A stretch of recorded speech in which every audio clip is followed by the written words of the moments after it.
Hello students, स्वागत है आपका हमारे स्टडी व्यू एजुकेशन चैनल में। आज की जो डिक्टेशन है 80 वर्ड पर मिनट की स्पीड पे लिखेंगे। डिक्टेशन स्टार्ट होगी 10 सेकंड बाद। Ready, start.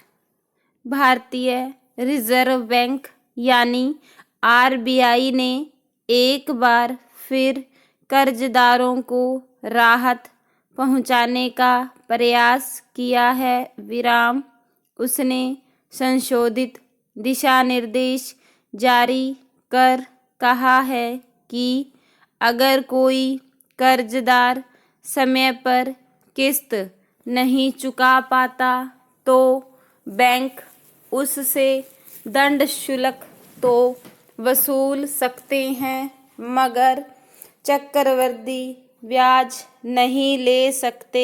विराम, हालांकि यह निर्देश नया नहीं है। विराम, अप्रैल में ही इसका प्रस्ताव आया था और मई में आरबीआई ने दिशा निर्देश जारी कर कहा था कि बैंक दंड शुल्क पर चक्रवृद्धि ब्याज न वसूले।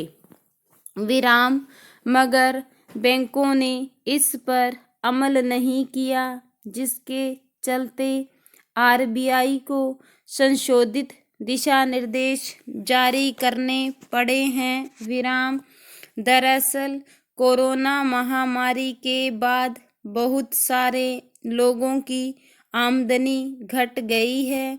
बहुत सारे लोगों के रोजगार छिन गए। फिर महंगाई पर काबू पाने के लिए आरबीआई ने रेपो दरों में बढ़ोतरी कर दी। ऐसे में जिन लोगों ने मकान, दुकान, वाहन आदि के लिए कर्ज लिए थे, उन्हें किस्तें चुकाने में दिक्कतें पेश आने लगी। विराम, बहुत सारे लोग आज भी किस्तें चुकाने में विफल हो रहे हैं। विराम, ऐसे में बैंकों ने दंड शुल्क को अपने पूंजी निर्माण का जरिया बना लिया। विराम, उन्होंने दंड शुल्क पर भी चक्रवृद्धि ब्याज वसूलना शुरू कर दिया। पैरा, इसे लेकर ग्राहकों ने शिकायत दर्ज कराई और आरबीआई ने इस पर गंभीरता दिखाते हुए दिशा निर्देश जारी किए। विराम, दरअसल किस्तें न चुकाने पर दंड शुल्क का प्रावधान इसलिए किया गया था कि ग्राहकों को कर्ज चुकाने को लेकर अनुशासित किया जा सके। विराम, दंड शुल्क को मूलधन में शामिल नहीं किया जा सकता। विराम, बैंक किस्त की जारी जमा 1 से 2% तक दंड शुल्क लगा सकते हैं। विराम, मगर बैंकों ने इसे अपनी पूंजी निर्माण का माध्यम समझकर दंड शुल्क पर भी ब्याज जोड़ना शुरू कर दिया। विराम, यह कारोबारी नैतिकता के भी खिलाफ है।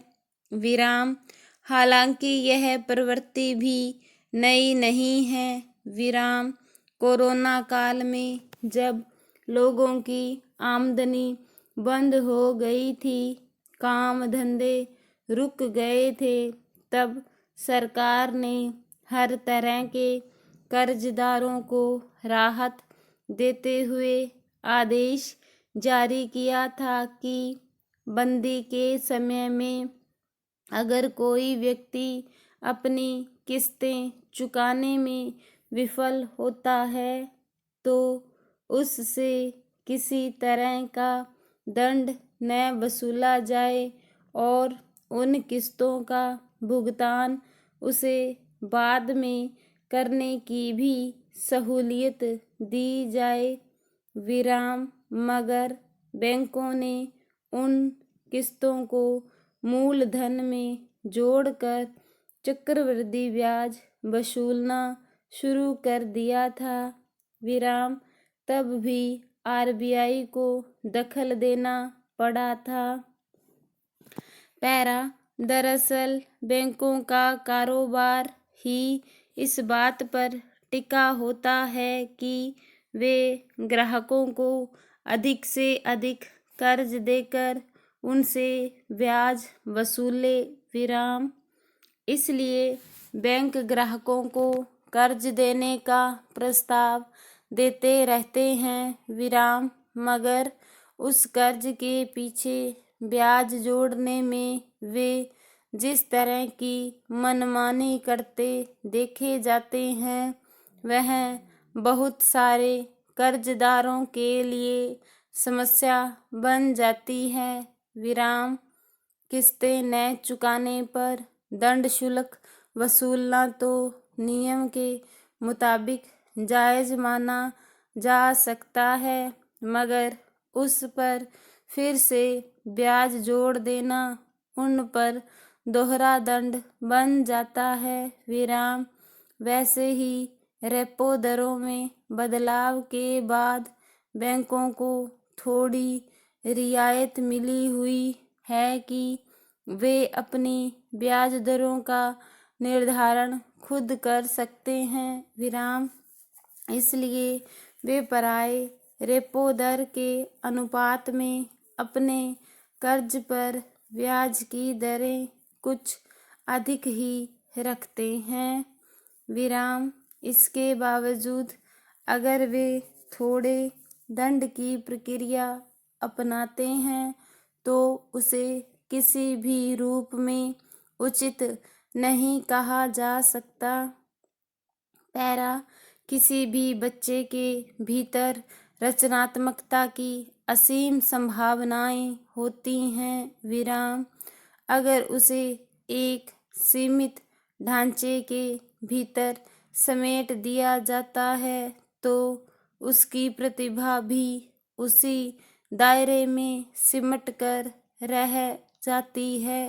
विराम इसलिए बचपन और किशोरावस्था में ही रुचियों की पहचान करके अगर किसी बच्चे को उसकी रुचि के क्षेत्र में जानने, समझने और कुछ करने का अवसर दिया जाए तो पूरी संभावना है कि भारी तादाद में बच्चों की प्रतिभा सामने आएगी और उसका लाभ देश और समाज को मिलेगा। विराम हालांकि शिक्षा व्यवस्था में यह एक बुनियादी पक्ष होना चाहिए और कुछ हद तक इसका ख्याल रखा भी गया है, मगर अब सरकार औपचारिक रूप से इस दिशा में एक ठोस पहल करने जा रही है। स्टॉप। स्टूडेंट्स, इस डिक्टेशन की पीडीएफ है जो आपको हमारे टेलीग्राम चैनल पर मिल जाएगी और टेलीग्राम का लिंक है जो इसी वीडियो के डिस्क्रिप्शन में दिया हुआ है। सो आपसे रिक्वेस्ट है कि यदि आपने हमारे स्टडी व्यू एजुकेशन चैनल को अभी तक सब्सक्राइब नहीं किया है तो प्लीज़ सब्सक्राइब कर लीजिए, वीडियो को लाइक और शेयर कर दीजिए। Thank you.